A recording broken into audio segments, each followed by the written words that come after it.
So you just write print, and then in parentheses you can like write whatever you want, and then that will like output on the main window. So you can use it on the editor and on the terminal as well. So you just put print and then parentheses. So here's like a couple examples. Like you can put a string, like math equations and stuff like that. So now we're gonna go over a variable. So a variable is like a container where you can store a couple of values. You can store anything like strings, integers, floats, and like other variables. So here we said like a equals y plus z. So y is equal to 124, and then z is equal to negative 231. So we're just subtracting each other in this variable. So the variable name is always on the left of the equal sign as well. So you can also like swap the contents of variables. So if you have like the color equal to yellow, and then you can swap it to red, and then you can swap it to blue as well. And then if you print color afterwards, you get blue. And then if we check color equals yellow, that's false. Color is red, no. But then if we said color equals blue, it's true because we switched the contents. Uh, so now we're gonna do like getting the user input. So getting the user input, it like allows you to it allows the user to type characters, and those variables can be stored in a variable, or those characters can be stored in a variable. So to get that input, you have to use the input function. So you say input and then parentheses. So if you want to get like the name of the user, you would print what is your name, and then to store whatever they printed, you would create a variable. So I just called it name, and then you say equals input. And then after you do that, whatever the user types, like say they put Bob over here, it will be stored in the variable name. And if you print that name, you'll get Bob because they typed in Bob. So the input function over here, it always converts whatever the user inputs to a string. Like even if they type in like 4 or 7, it will be like this over here in quotations 4, because it's always going to be a string. But you can change that. So to change it, you can put float, and then around that you can put in input, or you can change float to integer. So if you type like give me a number here, and then if they typed in 4, normally it would be a string, but then if you put a float and then input, it will convert that number into a float. So if they said 4, it will be converted to 4.0. So here we said give me a number, and then I typed in 14.5, and then that's taken as a float, and then it prints 14.5. So you just change the data type of the input to a float instead of a string. So this will be a useful tip to use when we're working on the if condition. So wait, do you guys have any questions so far? Okay. So the if condition, so like if a condition is true, then the if statement executes, but like if it's false, then it will execute the else statement. So for example, in like a real world example, if it's raining, you should take an umbrella, but else you shouldn't take an umbrella. So when we say else, that means if it's not raining. So here's how you do it. So we write if, and then the condition, like if like x is greater than 4, for example, and then we put the double, the 2 dot symbol, and then we click enter, and then tab, and then write whatever we want to execute if this condition is true. So like if 4 equals 4, we can say print equals, and then we can use something called elif. That means else if. We'll come back to that later. And then else will only execute if this condition is false and that condition is false. So for example, if we had y equal to 7 and x equal to 8, so we said if y equals 7, or no, if y is greater than x, print a. So in this case, y is not greater than a. So this statement over here is false. So then it will go to the else statement and then print b because this if statement was false. So yeah, we get b. Over here, we said y equals 8 and then x equals 8. So we said if y equals x, then print a. We can use the remember from last class we learned about like equals, that means like equal to, and then exclamation point equals, that means it does not equal. We can use that, and then like the greater than sign. So since it's equal, this thing is true, so it prints a and does not consider the else part. So there's something called logical operators. They're and, or, and not. So for example, we have y equals 8 here, and then x equals 6. And if we said if y equals x and y is greater than 4, then print a. But in this case, so if we use and, both of these need to be true for printing a to execute. But right now, only one of them is true, the y equals 4 part. So it went to the else statement and then printed b. So this whole condition is false. And then it went to the else statement and printed b. And then for or, we said y equals 8 and then x equals 6.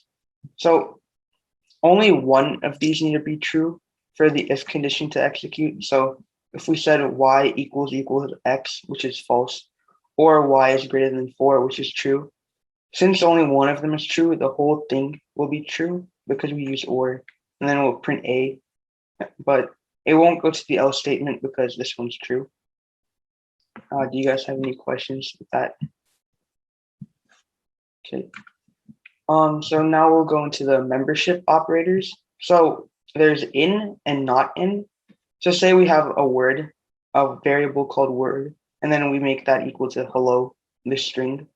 So then we say, if the string e is in the word hello, which is a string, we print a. So in this case, e is in a word, which is hello, and then we printed a.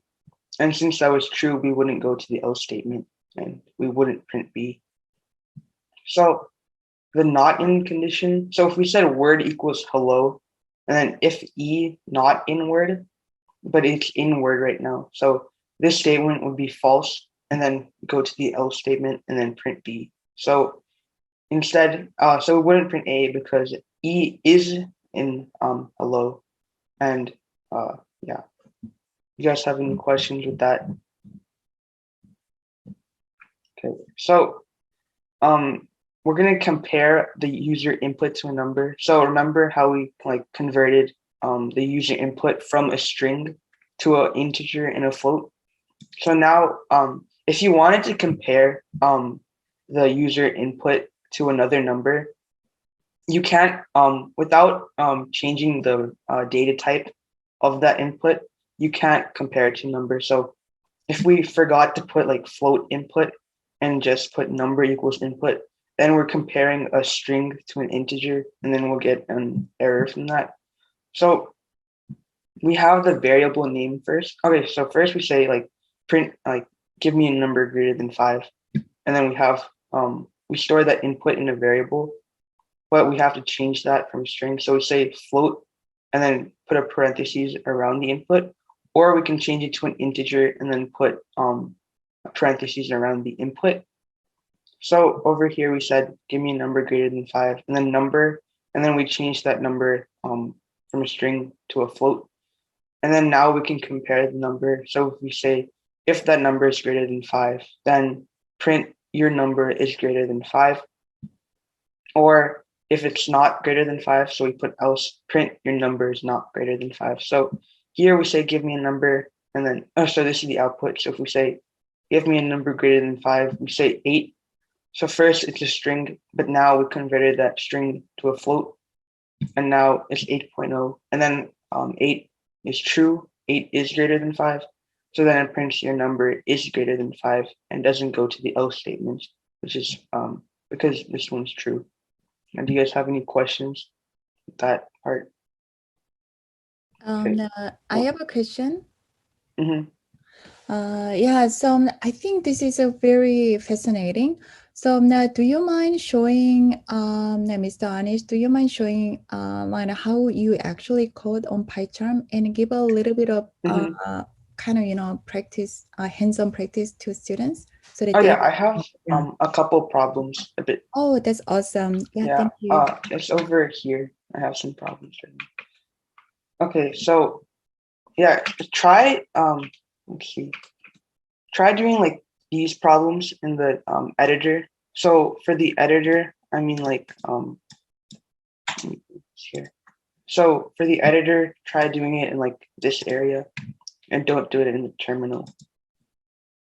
So yeah, just try doing these two problems and see what output you get.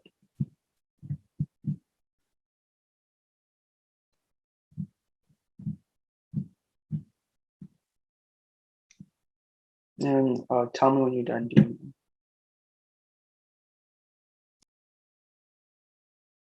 Can you repeat that one more time? So just let me please. So these problems over here, just copy them down into the editor. So this part here, and not in the terminal. So just copy it onto the editor.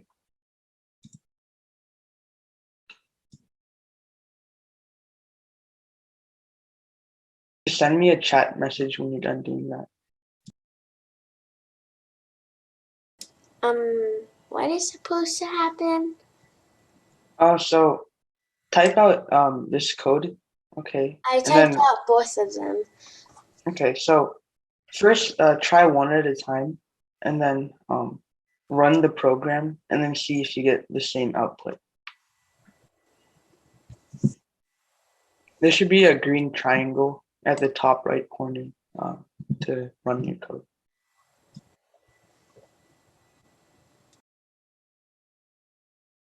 What button do I have to click? Let me show you. You see um, this button over here?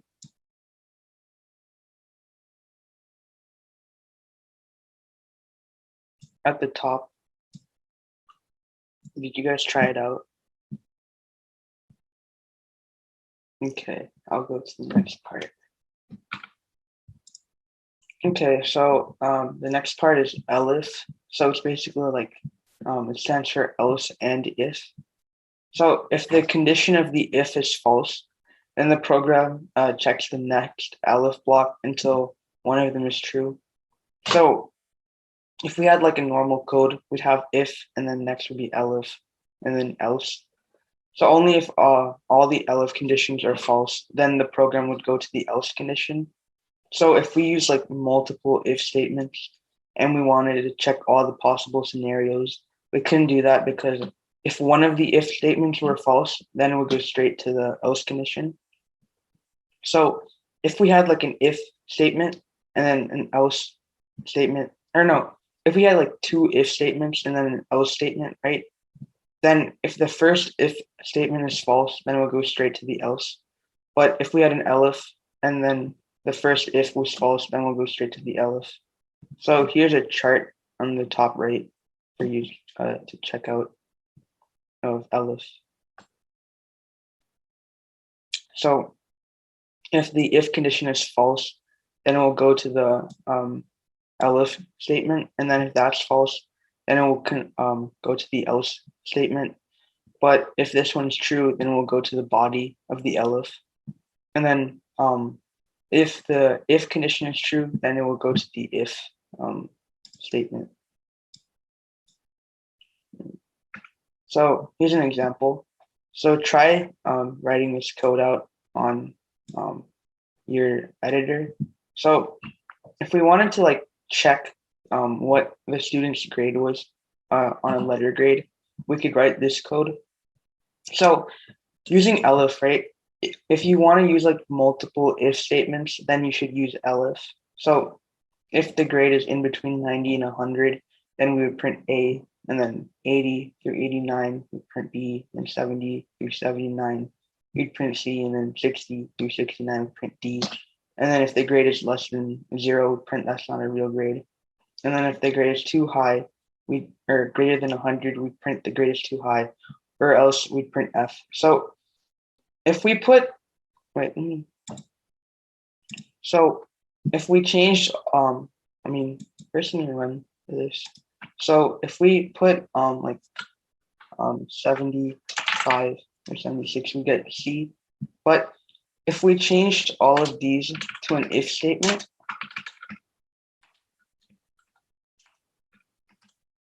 and then if we typed in say 78, then it will go straight to the if statement that's true, and then also go to the else statement because the first if statement was false. So yeah, try doing this code out in your editor and then tell me when you're done.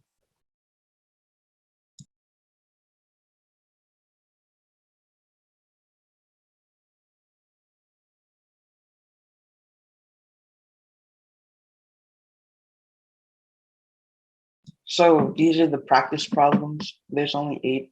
I put the link to the PDF of these slides in the Google Classroom.